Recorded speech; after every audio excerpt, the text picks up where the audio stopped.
तो स्वागत है दोस्तों आपका भूतिया गलियारा यूट्यूब चैनल में। एक ऐसा चैनल जहां डर की हर गली में आपका सामना होगा, उन कहानियों से जो रात के सन्नाटे में भी आपके दिल की धड़कनें बढ़ा देगी। यहाँ हम आपको ले चलेंगे भूतिया स्थानों के रहस्यमयी सफ़र पर, जहाँ हर मोड़ पर छिपा है एक नया राज, एक नया खौफ। तो दोस्तों, आज की कहानी का शीर्षक है दिल्ली की खौफनाक सच्ची कहानी। दोस्तों, 2020 का साल जब पूरी दुनिया एक महामारी की चपेट में थी, दिल्ली की सड़कों पर सन्नाटा पसरा हुआ था। लॉकडाउन के चलते लोग अपने घरों में कैद थे और रातें अजीब तरीके से खामोश हो गई थी। लेकिन इसी खामोशी के बीच कुछ ऐसा हुआ जिसने दिल्ली के एक परिवार की जिंदगी हमेशा के लिए बदल दी। यह घटना दिल्ली के दक्षिण इलाके में रहने वाली निधि के परिवार में घटी। निधि अपने पति अनिल और 8 साल के बेटे अर्जुन के साथ एक अपार्टमेंट में रहती थी।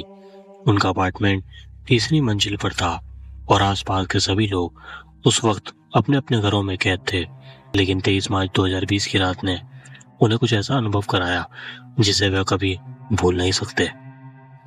दोस्तों, रात के करीब 11 बजे थे। निधि अपने कमरे में किताब पढ़ रही थी और अनिल टीवी देख रहे थे। अर्जुन अपने कमरे में सो चुका था। अचानक निधि को अपने कमरे के दरवाजे पर हल्की दस्तक सुनाई दी। पहले तो उसे लगा कि शायद हवा से दरवाजा हिला होगा, लेकिन दस्तक बार बार होती रही। निधि ने दरवाजा खोला, लेकिन बाहर कोई नहीं था। उसने इसे नजरअंदाज कर दिया और सोने की तैयारी करने लगी। लेकिन कुछ ही मिनट बाद फिर से दस्तक हुई, इस बार ज्यादा तेज। निधि ने फिर दरवाजा खोला और इस बार देखा, परंतु इस बार भी कोई नहीं था। उसे ये बात अजीब लगी, लेकिन उसने सोचा कि शायद ये उसकी गलती थी। और रात के करीब 1 बजे निधि की अचानक नींद खुल गई। उसने अपने बेटे अर्जुन के कमरे में किसी के हंसने की आवाज सुनाई दी। आवाज बेहद अजीब और डरावनी थी, मानो कोई बड़ी उम्र का व्यक्ति धीमे धीमे हंस रहा हो। निधि का दिल तेजी से धड़कने लगा। उसने तुरंत अनिल को जगाया और उसे भी आवाज सुनाने की कोशिश की। अनिल ने कहा कि उसे कुछ सुनाई नहीं दे रहा, शायद ये निधि का भ्रम था। लेकिन जब दोनों अर्जुन के कमरे की ओर गए तो दरवाजा अंदर से बंद मिला। अर्जुन के दरवाजे पर किसी का साया झलक रहा था, जैसे कोई उसके बिस्तर के आसपास खड़ा हो। निधि ने दरवाजा खोलने की कोशिश की, लेकिन दरवाजा अजीब तरीके से जाम हो गया था। कुछ देर तक कोशिश करने के बाद दरवाजा खुला और अर्जुन अपने बिस्तर पर शांत बैठा था, जैसे कुछ हुआ ही ना हो। उसके चेहरे पर एक अजीब मुस्कान थी जो निधि को बेहद डरावने लगी। अर्जुन की आंखें एक अजीब सी चमक से भरी हुई थी, मानो वो उसे पहचान ही ना रहा हो। निधि और अनिल दोनों ने अर्जुन से पूछा कि क्या हुआ, लेकिन उसने कुछ भी जवाब नहीं दिया। बस उसे देखकर ऐसा लग रहा था कि कुछ बेहद गलत था। अनिल ने इसे अनदेखा कर सोने की सलाह दी, लेकिन निधि का मन अब बेचैन हो गया। अगले कुछ दिनों बाद अर्जुन का व्यवहार पूरी तरह बदल गया। वो रात को जागने लगा, अकेले में हंसने लगा और अजीब अजीब चीजों की बात करता रहा। कभी कभी वो दावा करता कि उसे कोई अंकल देखने आते हैं जो उसके बिस्तर के पास खड़े रहते हैं। उसने बताया कि वो अंकल उसे अपने साथ खेलने के लिए बुलाते हैं और कभी कभी उसे डराते हैं। दोस्तों, निधि अब पूरी तरह से घबरा चुकी थी। उसने पड़ोसियों से बात की और तब उसे पता चला कि उनके अपार्टमेंट में एक आदमी रहता था जिसने अपने बेटे के साथ आत्महत्या कर ली थी। वह आदमी मानसिक रूप से बीमार था और उसने अपने बेटे को मारकर खुद भी फांसी लगा ली थी। यह घटना कुछ साल पहले की थी और तभी से उस फ्लैट को प्रेतवादित माना जाने लगा। एक रात जब अर्जुन अपने कमरे में सो रहा था तो निधि को उसके कमरे में से कुछ आवाज सुनाई दी। इस बार वो आवाज ज्यादा साफ और डरावनी थी। निधि जब कमरे में गई तो उसने देखा कि अर्जुन बिस्तर पर नहीं था। वो कमरे के कोने में खड़ा था और उसकी आंखें पूरी तरह से काली थी। अर्जुन किसी अजीब भाषा में बड़बड़ा रहा था जिसे निधि नहीं समझ पा रही थी। निधि का शरीर ठंडा हो गया और अर्जुन अचानक जमीन पर गिर गया और बेहोश हो गया। निधि और अनिल ने उसे तुरंत अस्पताल में ले जाने की कोशिश की, लेकिन डॉक्टरों ने कहा कि वो पूरी तरह स्वस्थ है। दोस्तों, इस घटना के बाद निधि और अनिल ने फैसला लिया कि वे उस अपार्टमेंट को छोड़ देंगे। उन्हें विश्वास हो गया था कि उनके बेटे पर किसी बुरी आत्मा का साया था। जब वे वहां से निकले तो अर्जुन का स्वास्थ्य धीरे धीरे बेहतर होने लगा, लेकिन आज भी जब भी अर्जुन से उस घटना के बारे में पूछा जाता है तो वो सिर्फ इतना कहता है, वो अंकल अभी वो मुझे ढूंढ रहे हैं। तो दोस्तों, ये कहानी निधि के परिवार की है, जो 2020 के लॉकडाउन के दौरान दिल्ली के अपार्टमेंट में घटी थी। आज भी उस अपार्टमेंट को खाली रखा गया है और स्थानीय लोग वहां जाने से डरते हैं। तो दोस्तों, कैसी लगी आपको ये कहानी, हमें कमेंट करके जरूर बताएं। मैं मानता हूँ ये कहानी ज़्यादा लंबी नहीं थी, लेकिन मैं उम्मीद करता हूँ आपको ये कहानी अच्छी लगी होगी। चलिए दोस्तों, आपको ले चलते हैं दिल्ली की एक अगली कहानी की तरफ। तो दोस्तों, आज की कहानी का शीर्षक है मालचा महल, एक सच्ची भयावह कहानी। दोस्तों, दिल्ली भारत की राजधानी एक ऐसा शहर है जहां संस्कृति, इतिहास और आधुनिकता का अद्भुत मिश्रण देखने को मिलता है। यहाँ की सड़कों और गलियों में इतिहास के किस्से छुपे हैं। इस शहर में जितनी शान और चमक धमक है, उतने ही रहस्य और भयावह घटनाएं भी यहाँ की गलियों में छिपी है। दिल्ली के कई प्राचीन स्थलों को प्रेतवादित माना जाता है और उनमें से एक है मालचा महल। जी हाँ, मालचा महल एक ऐसा स्थान है जिसकी कहानी जितनी अद्भुत है उतनी ही डरावनी भी। यह महल, जो अब खंडर में तब्दील हो चुका है, एक समय में रॉयल्टी और अभिजात वर्ग का प्रतीक हुआ करता था। लेकिन अब इसकी तस्वीरें केवल खौफ और रहस्यमय घटनाओं की गवाह है। मालचा महल के बारे में कई डरावनी कहानियां प्रचलित है, लेकिन यहाँ घटित हुई सच्ची घटना इसे दिल्ली का सबसे प्रेतवादित स्थान बताती है। दोस्तों, मालचा महल की कहानी 14वीं शताब्दी से शुरू होती है, जब तुगलक वंश का शासन था। फिरोज शाह तुगलक ने इस महल का निर्माण एक शिकारगाह के रूप में किया था। यह महल घने जंगलों के बीच स्थित था, जहां राजा और उनके दरबारी शिकार के लिए आते थे। समय के साथ इस महल की उपयोगिता खत्म हो गई और यह वीरान हो गया। 20वीं शताब्दी में इस महल का फिर से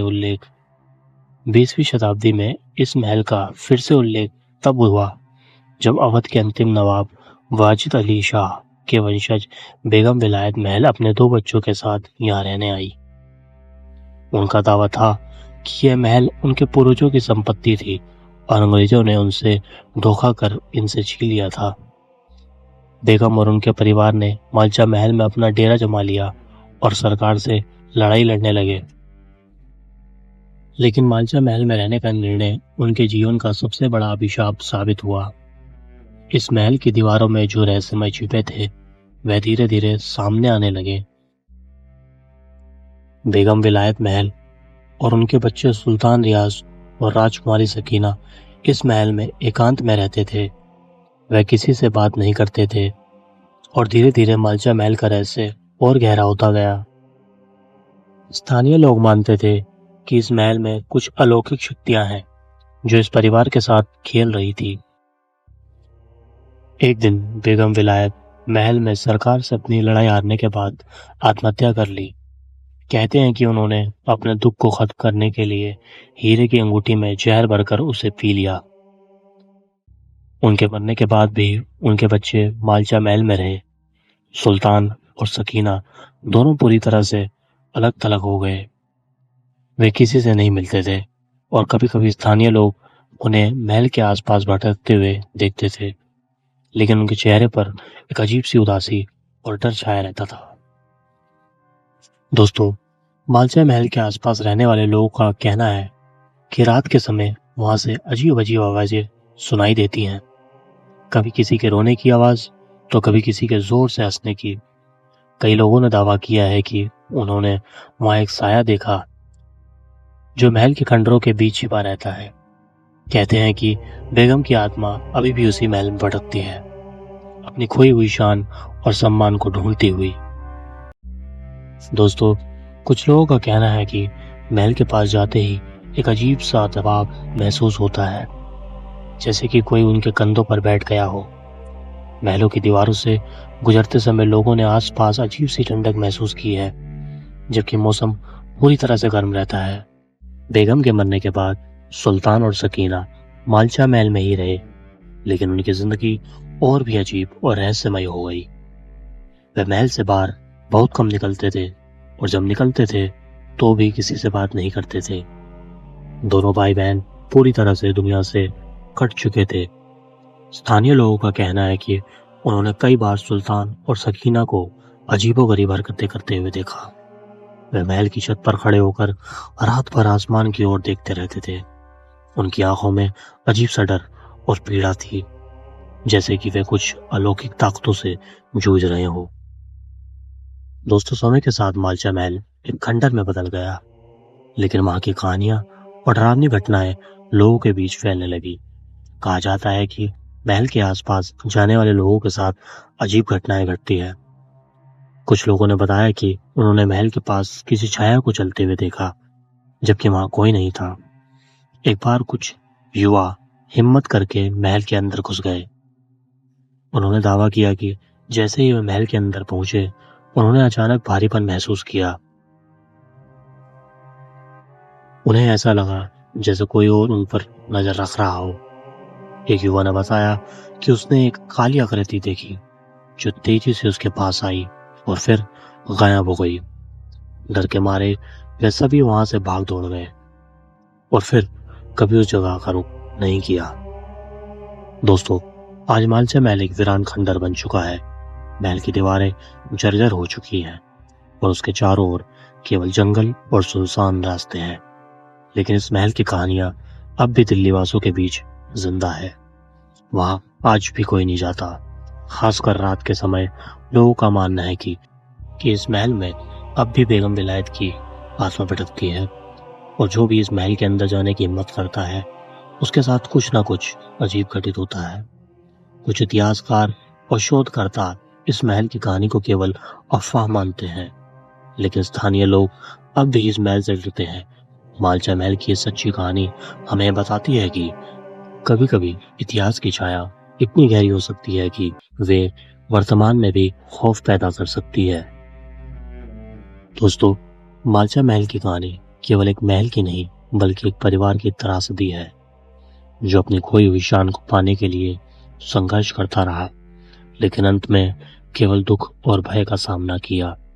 इस महल की दीवारें उन दर्दनाक कहानियों की गवाह है जो कभी खत्म नहीं हुई। दिल्ली के अन्य प्रेतवादी स्थानों की तरह मालचा महल भी उन रहस्यों को समेटे हुए है जो शायद कभी पूरी तरह से सुलझ नहीं पाएंगे। दोस्तों, ये कहानी ज़्यादा लंबी तो नहीं थी, लेकिन उम्मीद करता हूँ कि यह कहानी आपको ज़रूर पसंद आई होगी।